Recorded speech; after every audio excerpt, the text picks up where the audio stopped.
В эфире еженедельная программа «Новости IT». Здравствуйте! Теперь сайты, которые будут препятствовать свободе слова и распространению информации в России, будут штрафовать. Власти страны утвердили санкции за цензуру в интернете. Нарушители выложат от 50 до 100 тысяч рублей, если являются физлицами. Должностные заплатят от 200 до 400 тысяч, а юрлица вплоть до 1 миллиона рублей. Мобильные телесистемы развернули на российской антарктической станции «Прогресс» сеть NB-IoT. Она нужна для передачи данных с устройств. Интернет вещей, а именно трекеры, мультисенсоры и датчики, позволят исследовать движение ледников и снежного покрова, контролировать целостность взлетно-посадочных полос и микроклимат в жилых и рабочих помещениях.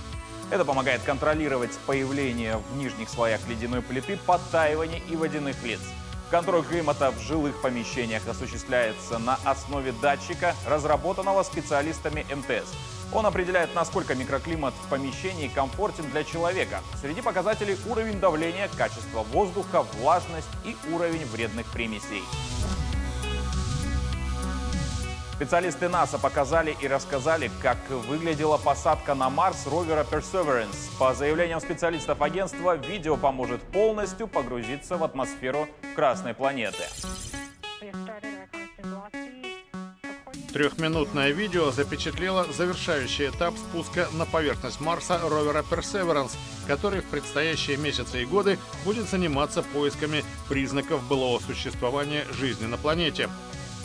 Ролик прокомментировали специалисты лаборатории реактивного движения научно-исследовательского центра НАСА в Пасадине, штат Калифорния. «У меня просто мурашки по коже всякий раз, когда я это вижу», признался Дэйв Гройл, ведущий инженер, отвечающий за систему камер и микрофонов, установленных на марсоходе. Ал Чен, руководивший входом в атмосферу, спуском и посадкой, описал работу парашюта.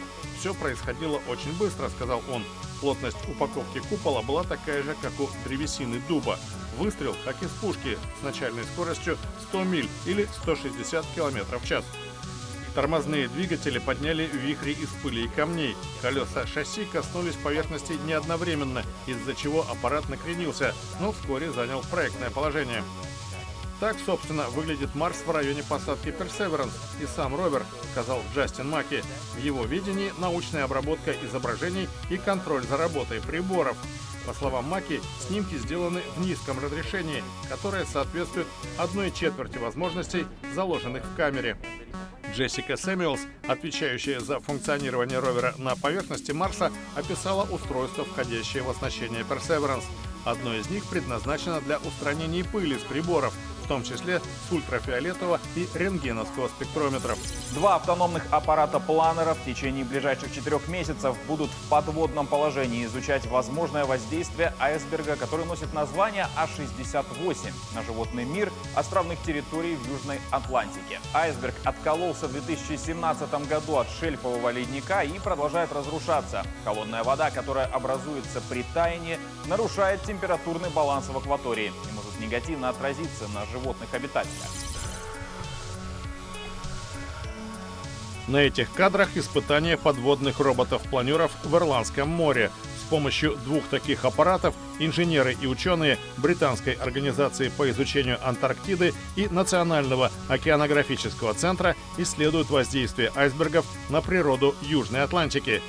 Часть отколовшегося в 2017 году от шельфового ледника Ларсена гигантского айсберга А-68 в декабре приблизилась к острову Южная Георгия. Информация от роботов-исследователей поможет ученым понять, как влияет на колонии пингвинов, тюленей, стада китов и косяки рыбы экстремально холодная пресная вода, образующаяся в результате таяния айсбергов. Аппараты, которые передвигаются под воздействием течений и с помощью батарей, измеряют температуру, плотность и соленость воды, содержание в ней хлорофилла и других веществ. Они периодически всплывают на поверхность, чтобы по спутниковой связи передать собранные сведения в Британию и получить новые инструкции. Роботы ведут также наблюдение за состоянием планктона, от которого зависят пищевые цепочки в океане. Более 1000 умных камер планируют установить в Якутске. Об этом сообщил министр инноваций региона Анатолий Семенов. Всего будет установлено более 1000 единиц. Министр подчеркнул, что это будет способствовать не только поимке преступников и поиску угнанных машин, но и позволит оказывать помощь потерявшимся людям. Кроме того, он отметил, что необходимо переходить на энергоэффективные технологии в плане освещения города.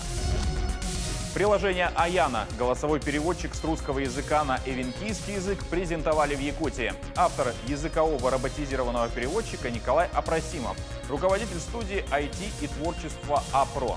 Одним из ключевых продуктов проекта также является портал по изучению национального эвенкийского языка, где размещены эвенкийские сказки и легенды с переводом на русский язык. Мобильное приложение можно скачать в App Store и Google Play Market. Итоги второго технологического фестиваля «Сайды Фест» среди школьников подвели в Хангаласском районе. Он включает в себя соревнования по IT-проектам, робототехнике, авиамоделированию и летающим дронам. Об успехах ребят Виолетта Засимова. Фестиваль «Сайды Фест» длился 3 дня. В первые 2 дня участники соревновались по направлениям IT-проекты и робототехника. Соревнования прошли на базе Покровской средней школы номер 3 в очно-заочном формате, что позволило поучаствовать учащимся не только Хангаласского улуса, но и других районов республики. К соревнованиям онлайн подключились школьники Горного, Вилюйского, Алданского, Мирнинского и Кобяйского улусов. Соревнования по авиамоделированию и летающим дронам прошли чуть позже в очном формате на базе Улаханской средней школы. В первую половину дня соревновались юные моделисты. Они представляли на суд жюри самодельные модели планеров, самолетов и вертолетов. Затем началось соревнование по летающим дронам или дрон-рейсингу. Дрон-рейсинг – это гонка дронов или квадрокоптеров. Участники соревнуются в умении управлять дронами, преодолевая полосу препятствий за определенное время. Они должны преодолеть вот эти все препятствия и набрать 200 баллов всего.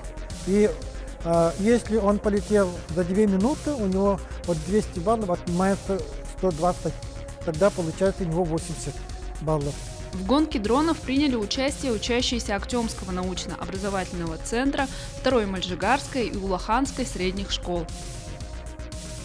Этот дрон специализирован на соревнованиях, на гонке, и снаружи его нельзя запускать, потому что он очень легкий и из-за сильного порыва ветра он колеблется. Как называется? Трикомнатный. Суперавиатор. В итоге полосу препятствий безошибочно преодолел за 37 секунд и занял первое место Радислав Евлев, учащийся Актемского научно-образовательного центра. Ненамного по времени отстал и занял второе место Стас Громов из 2-й Мальжигарской средней школы. Третье место у Ильи Гурьева, тоже из 2-й Мальжигарской школы. Всего в технологическом фестивале «Сайды Фест» приняли участие 145 школьников. В следующем году организаторы фестиваля «Центр дополнительного образования детей Улуса» хотят охватить еще больше районов республики. И на этом все. Повтор программы, как всегда, смотрите на YouTube-канале Якутия24, а также в Instagram-аккаунте як24.ru. До встречи через неделю и всего доброго!